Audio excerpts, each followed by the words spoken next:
Nous sommes là à Brikamanding 1, ici dans la commune de Djignaki. Pour ceux qui connaissaient l'histoire, c'est au cœur de l'ancien cantonnement de nos frères ex-combattants appelés Diakaï. Nous sommes là pour assister à quelque chose d'extrêmement beau, un match de football, un gala en marge d'un tournoi qui est organisé en l'honneur du sous-préfet Amadou Wagué, à qui nous rendons un vibrant hommage. Le sous-préfet de Kataba 1, qui nous a quittés, et avec de grands acteurs sportifs dont l'arbitre international Malang Diédhiou, qui est également un enfant de la zone, un natif de la zone.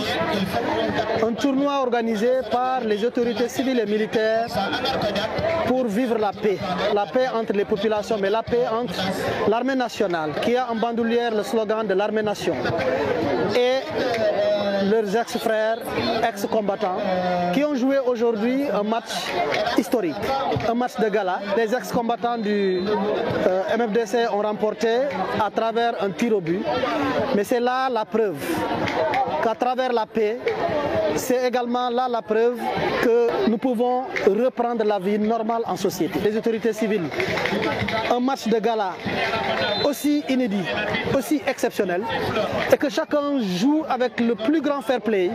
Il y a vraiment quelque chose en téléchargement, et c'est la paix définitive ici en Casamance.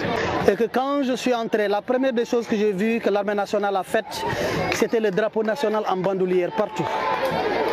Dans chaque cage, dans chaque concession, dans chaque maison, dans chaque arbre, ou sinon sur chaque arbre planté sur le long de la route, parce qu'il y a une distance entre le village et le terrain, c'est le drapeau national qui arbore.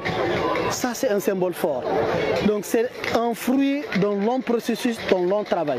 Ce n'est pas à travers des déclarations, mais ce que je peux vous dire, c'est que le Premier ministre a déjà convoqué pour le mardi prochain un conseil interministériel qui a exclusivement en charge la question de la paix, la question du retour des déplacés et la question du développement de la Casamance.